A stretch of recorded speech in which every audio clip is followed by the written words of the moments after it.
Alrighty, I hope this works. So, we are making sourdough bread today. Maggie has asked me to record it, so you can see all the fine nuances. So we're going to start with our recipe. Now, this recipe is actually a recipe my cousin gave me. Now my actual starter, I'm not doing that. The starter's already been made, so this is just the bread. So I'm actually going to take this out just because normally I don't take this out of the book, but we need the room, so.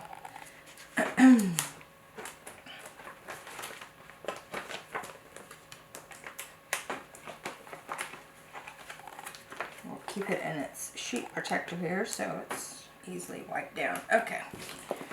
This is my amazing cookbook made by my amazing daughter.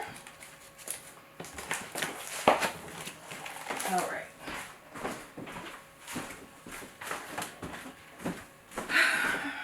Okay. So the first thing we're going to do is we're going to mix our dry ingredients separate from our wet ingredients, with the exception of the yeast. So first of all, let me just tell you all the ingredients here in case you've lost your copy of the recipe and you need to write it down. So it calls for 6 cups of flour. This is more than 6 cups. I just put it here to have a working thing. A cup of starter, a half a cup of sugar, a tablespoon of salt, and I use kosher salt. 1.5 cups of warm water, which I don't have yet because we have to make sure the temperature is right on that, and it would cool off while we're doing this, so we'll get that when we need it. A half a cup of oil and another tablespoon of oil, and what's not written down on the recipe is 1 to 2 teaspoons of yeast, and she said that's optional. I always use it, and I always use 2 teaspoons. And let me grab that because I did not grab it.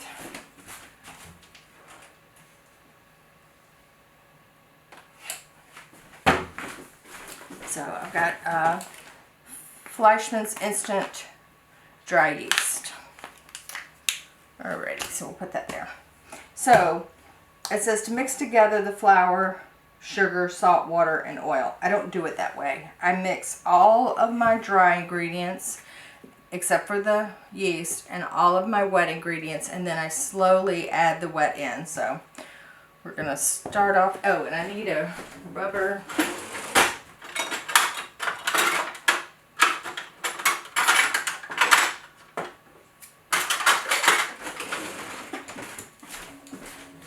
So this little puppy comes in really handy. So let's start off by putting our dry ingredients in here first.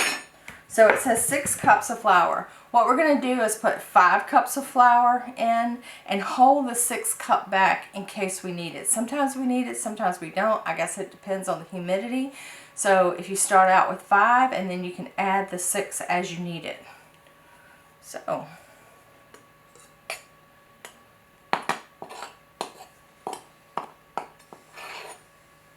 one,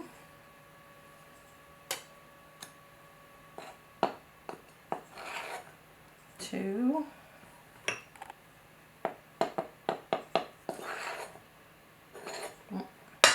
hold on, gotta mess that up. Probably could use a spoon here.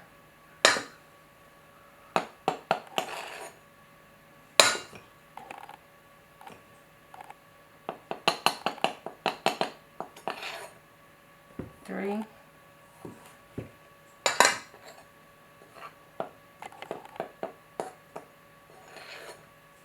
four,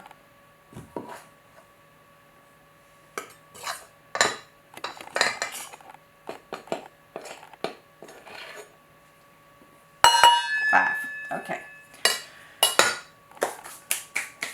So the starter is not a dry ingredient, so we're not going to do that. Half a cup of sugar. I've already pre-measured that. You're welcome. A tablespoon of salt.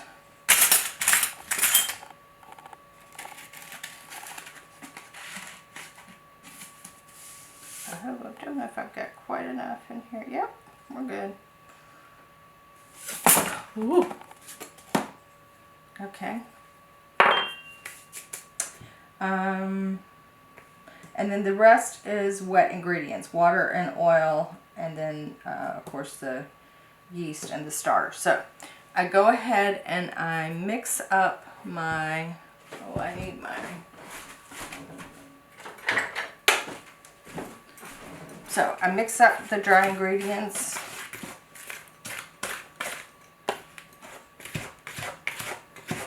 Just want to try and make sure everything's distributed.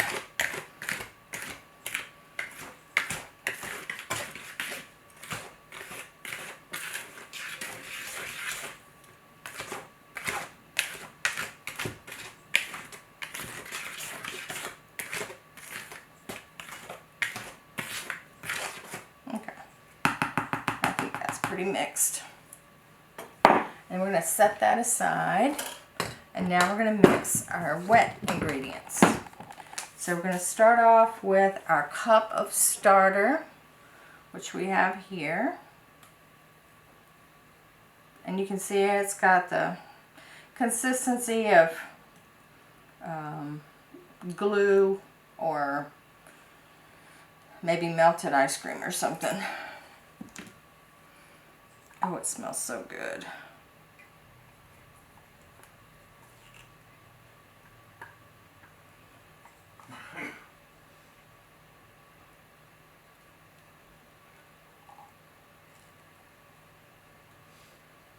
Okay. So we have our starter, 1.5 cups of warm water and 1/2 cup of oil. I've already measured the oil, so I'll go ahead and put that in there. So 1.5 cups of warm water. Now,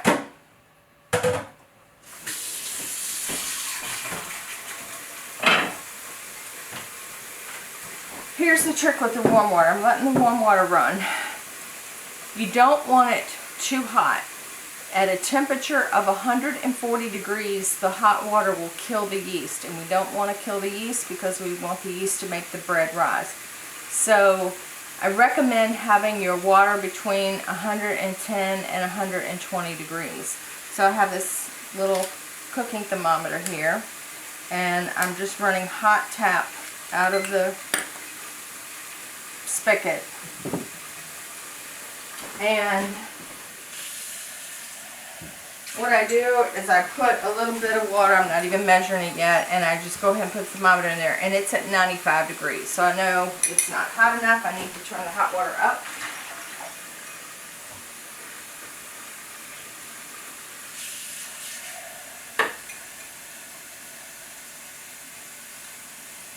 We're at 99, still not quite warm enough, so I'm going to tap it up just a little bit warmer. Let it run for a second.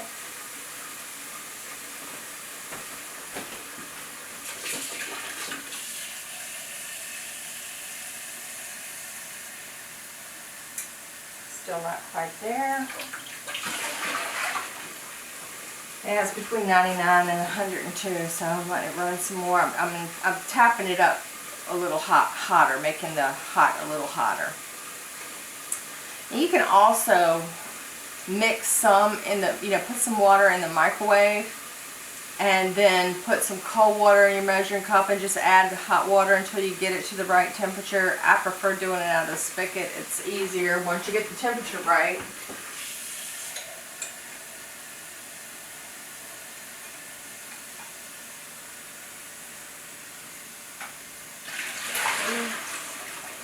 Still not quite there. I'm at 108. Like I said, I like it at least 110 to 120. I really like it in the teens, like 115 or so.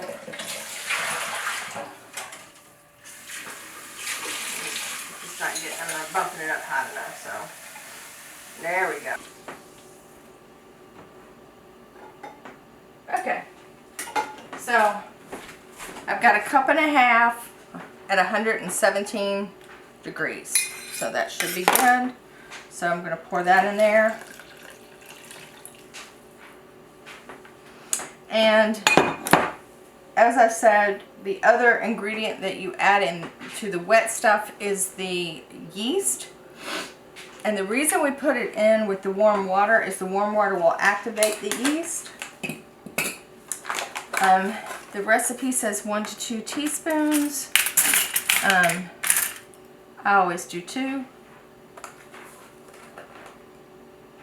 1, 2.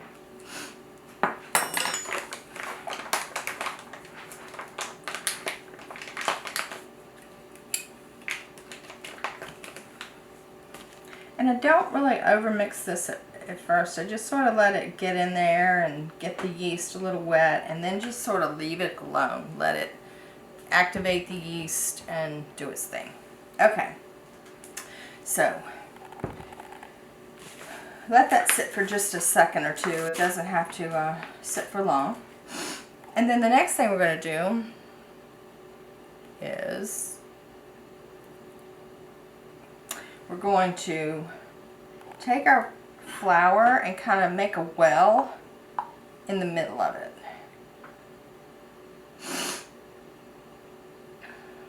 Now, the other thing I'm going to do is, right as I get ready to use the wet ingredients, I'll take my whisker and I'll whisk the ingredients, the wet ingredients.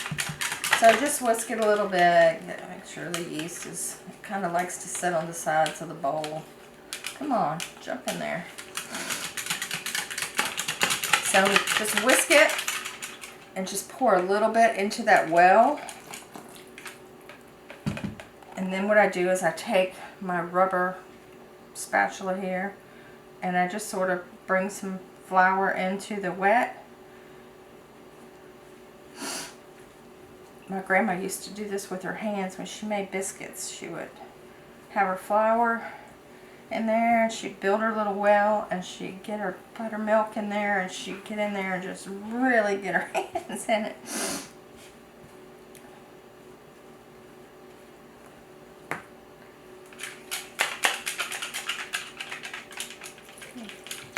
So when you start to get a little ball, just add some more wet ingredients and then just sort of whisk them around.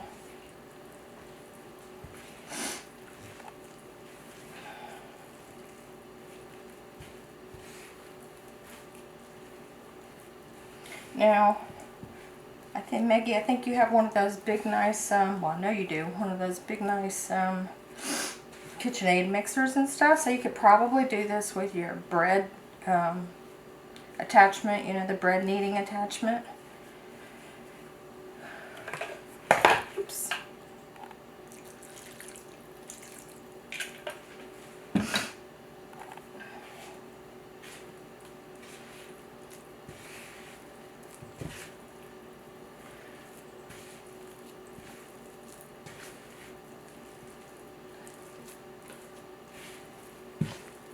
Right now it's super sticky.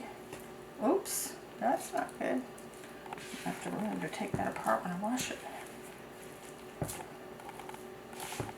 Yeah, oh, I really like this one too. It's coming apart. I got more.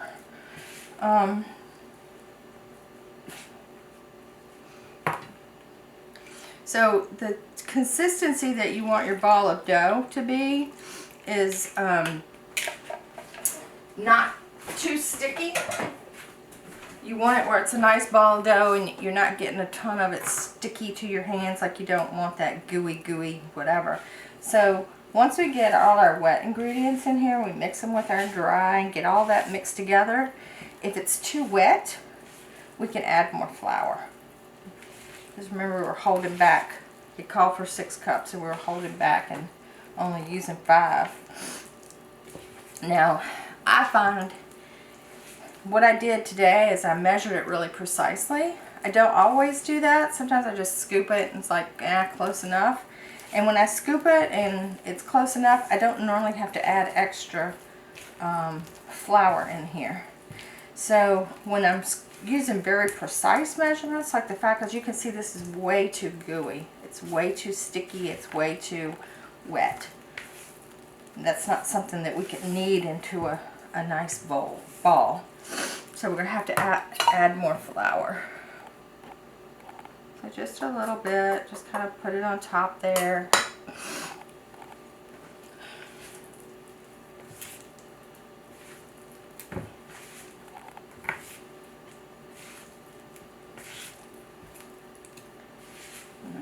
Turn it up here. I don't know if you can see it. Lord, it's getting hot in here. I've got all these lights on. Oh, Jimmy Christmas.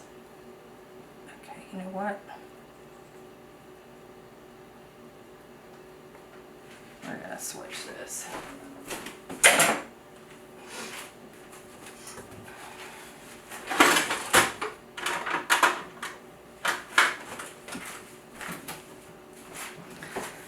Alexa, add rubber spatula to the shopping list. Rubber spatula added. Okay, so it's still a little bit too sticky. It's getting there.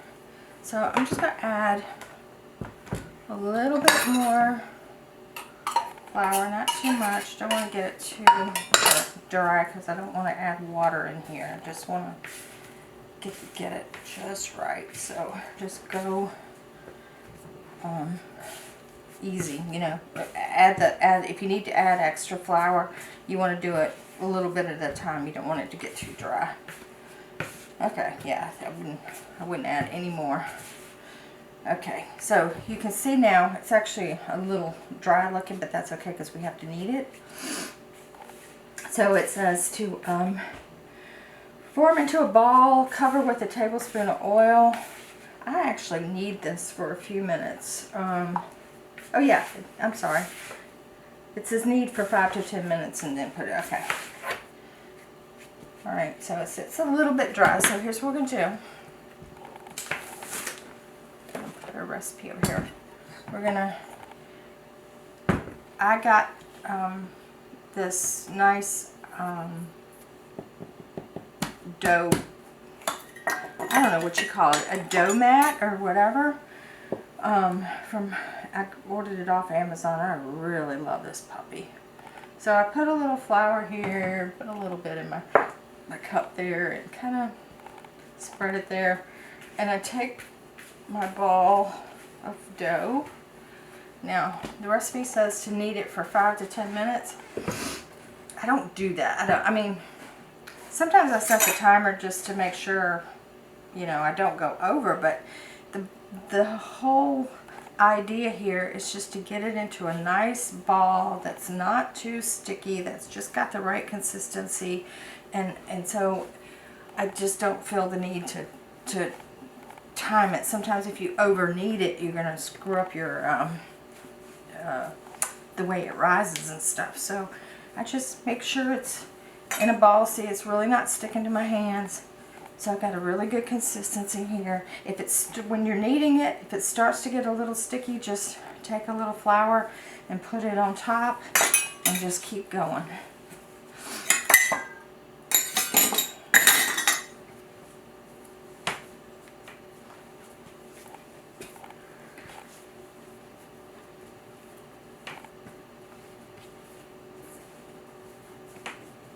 And that's kind of the consistency you want it.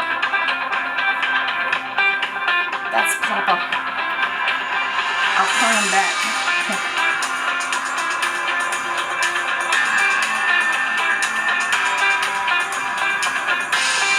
Okay.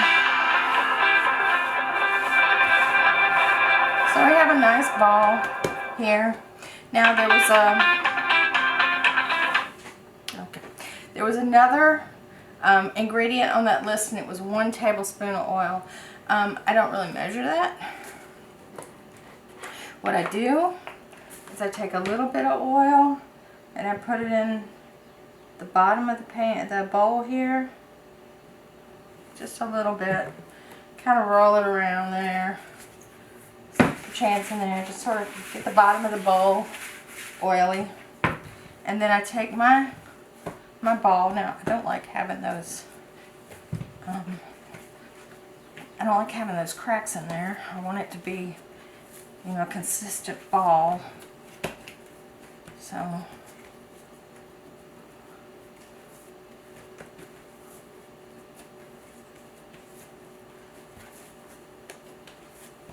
starting to feel a little sticky, so a little bit more flour on it.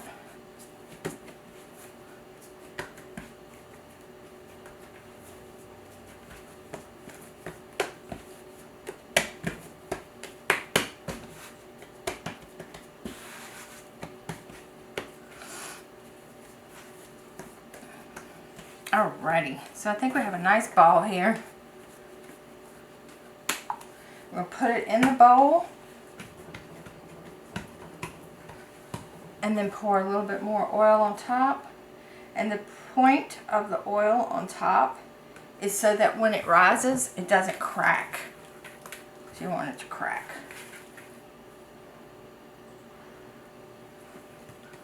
Okay. And my hands are a hot mess, so hold on.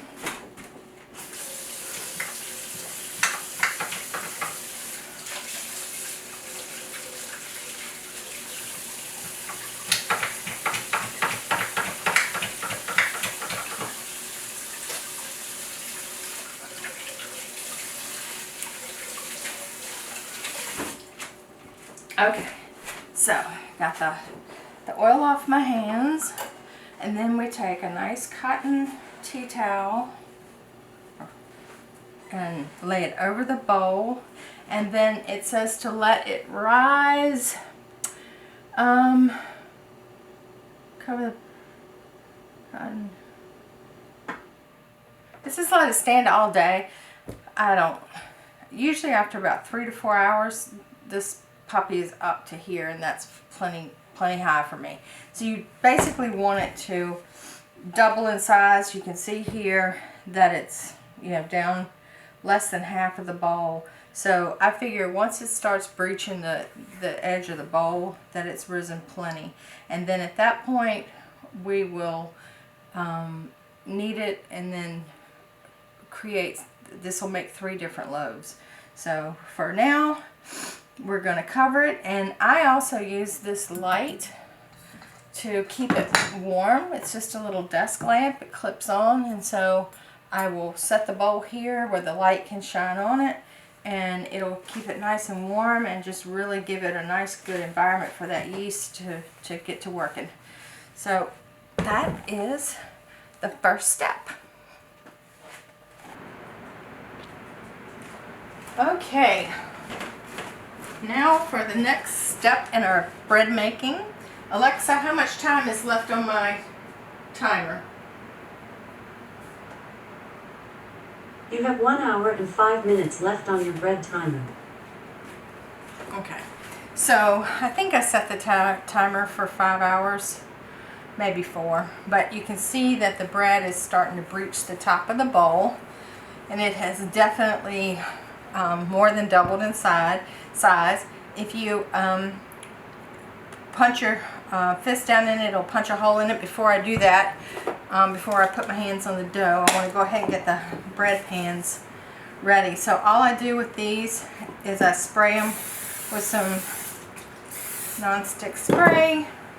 I have 3 of them here.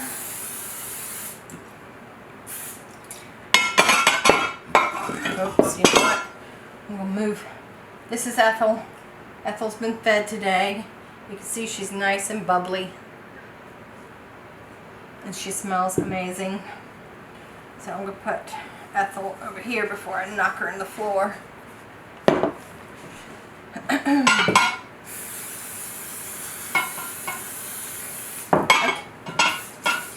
Okay. So our pans are ready. All we have to do now is just, you can see I pushed it a little bit. It's already started to sink a little bit.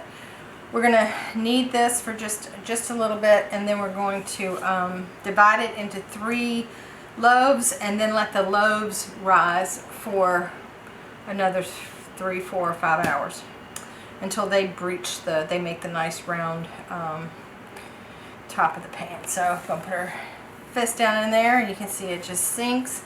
And I just pour it out onto my thing here. Doesn't stick to the bowl because we put that oil in it. And I don't really do a whole lot of kneading here because, like I said, if you over knead it, my experience at least has been that it doesn't rise as well. So I just really want to get it in a nice kind of oblong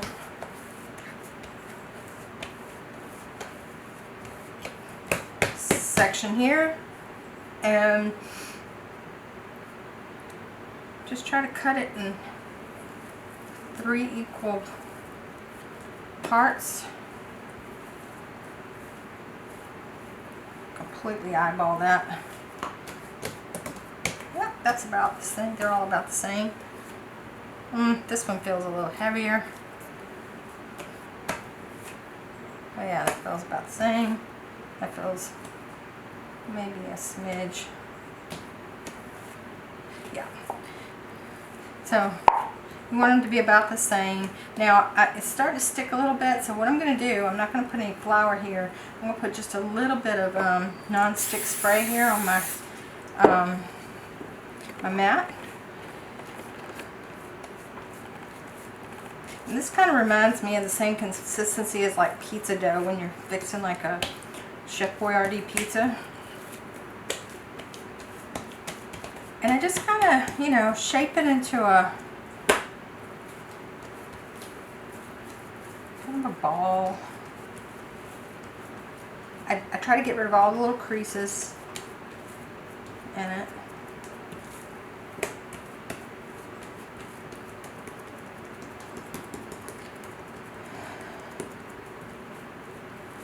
It doesn't matter if it has a big crease down the middle, it's not going to hurt anything. And then I put it in my dish here and just sort of spread it out so it's nice and even.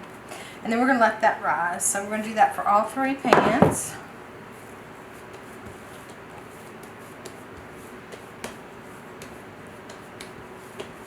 This has got a good bit of oil on it, but I am going to brush a little bit of oil on the tops just to be sure so it doesn't split when it's rising.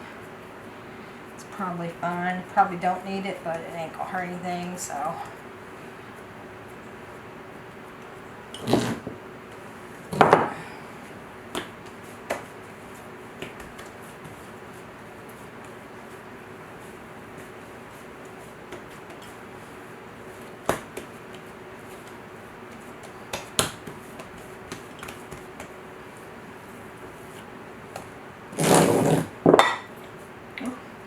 It's sliding across that oil.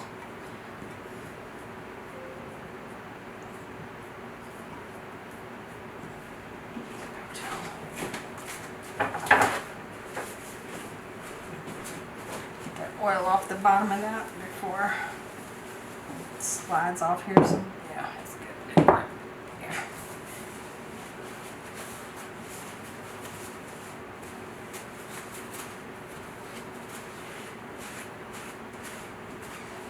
Okay, so there we go. We got them all in their little pans, and we're going to put some oil on top.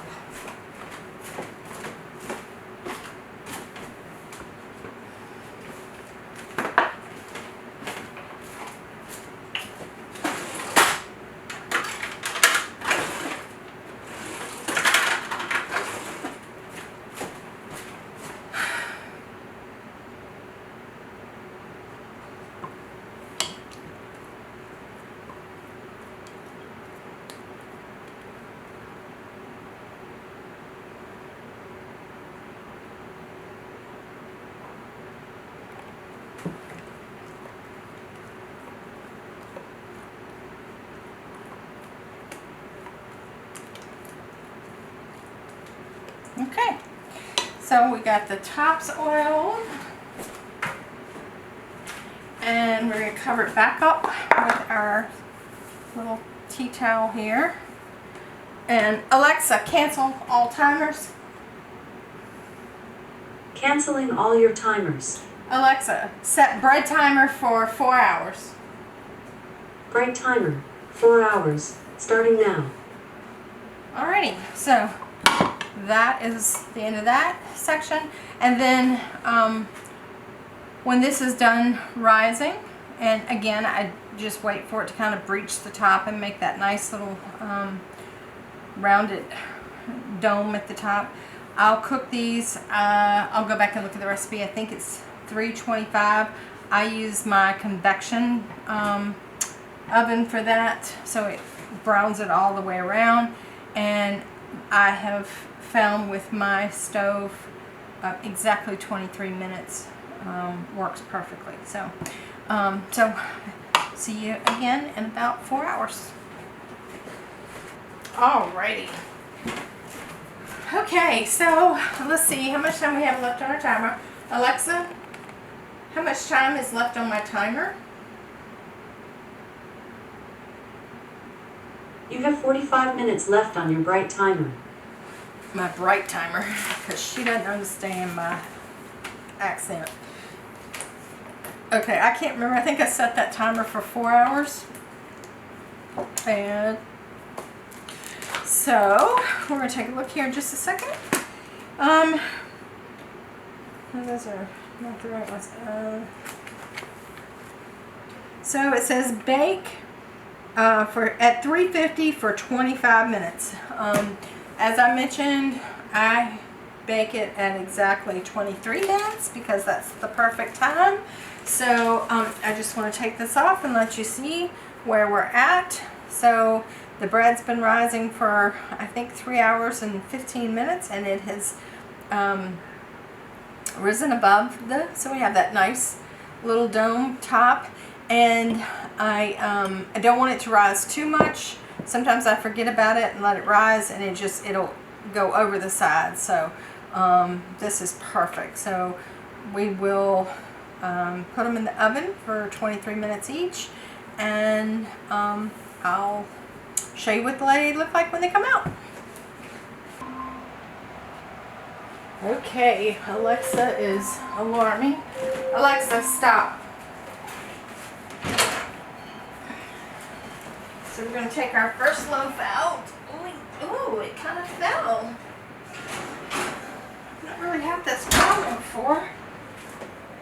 Huh. Put this here so we don't melt that.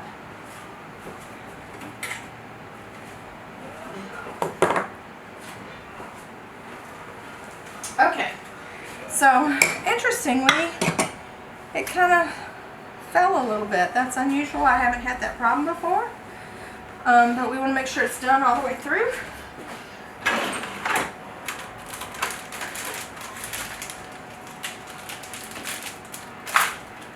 So I use these little kebab skewers to check it. So you want to do it like you would a cake. Stick it in and make sure it comes out clean with no dough stuck to the thing, and it comes out clean, so it's good.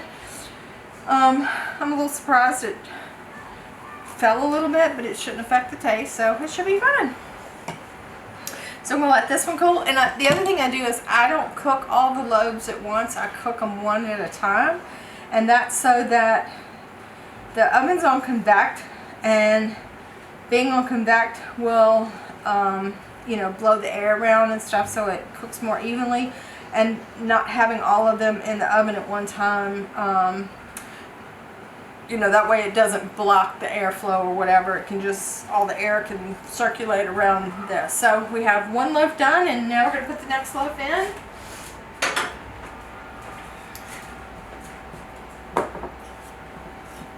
And I keep the other loaves covered so they don't get dry out.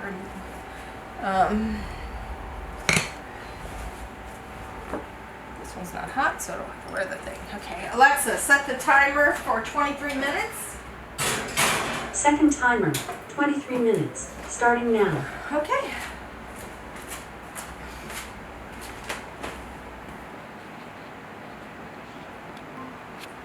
So, we're getting ready to take out loaf 2. Alexa, stop. The rumbling you hear in the background is Daddy Jim watching Battleship. So.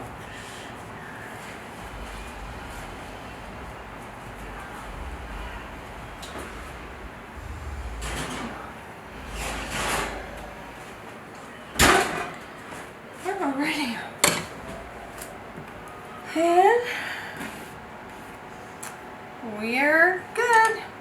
And then the final loaf will go in.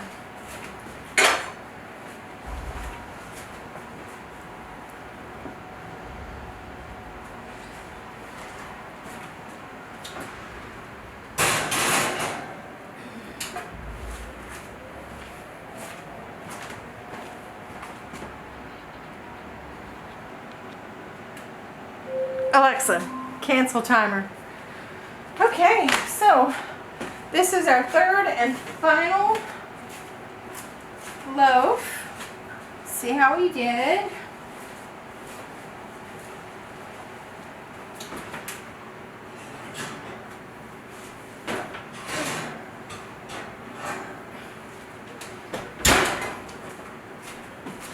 Yeah, this is just a little interesting. They all seem to fall just a little bit. Not sure why that is. And you know what? I'm not sure if you got a really good enough view of this bread. So let me move it closer there. So it kind of fell a little bit. Not sure what that's about. And I haven't noticed that before. But we're going to check it. And it is done. And that is the third loaf, and that is our final loaf. And that is how Nana does her sourdough bread. The end.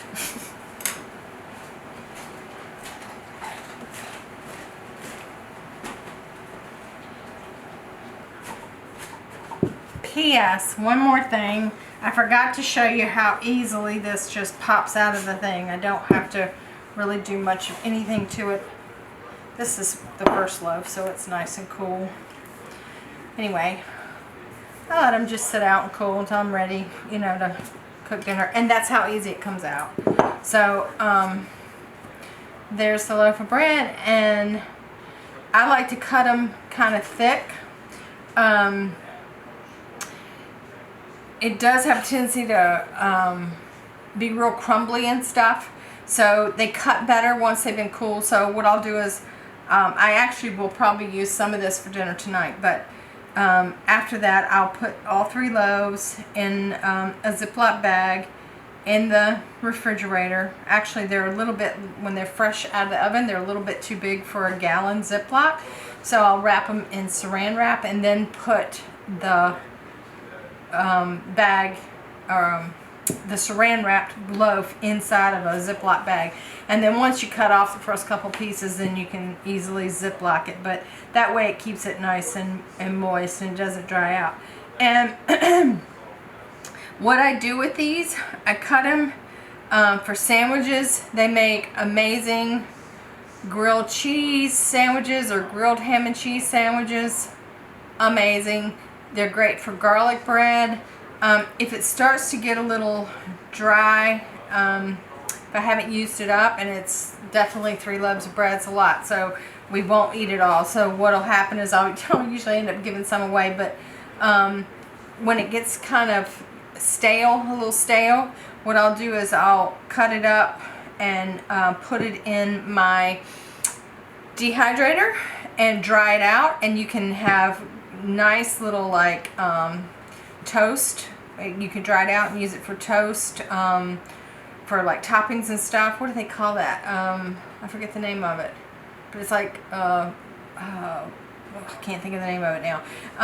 Or I'll dry it out, and then what I'll do is put the dried out pieces in the, after it's been really dehydrated in the dehydrator, I'll put it in the food processor and add some Italian seasoning and make my own breadcrumbs.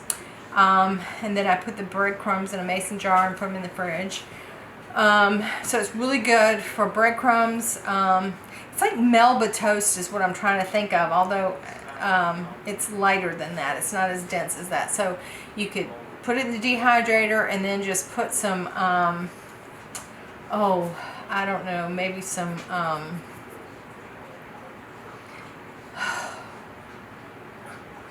I can't think of the name of the stuff, but you know, you can put like basil, sun-dried tomatoes, or whatever, and just make a little snack, or some cream cheese, or whatever. But anyway, that is the sourdough bread. God, it's smells so good. Anyway, all right, that's the end of that. Okay, bye.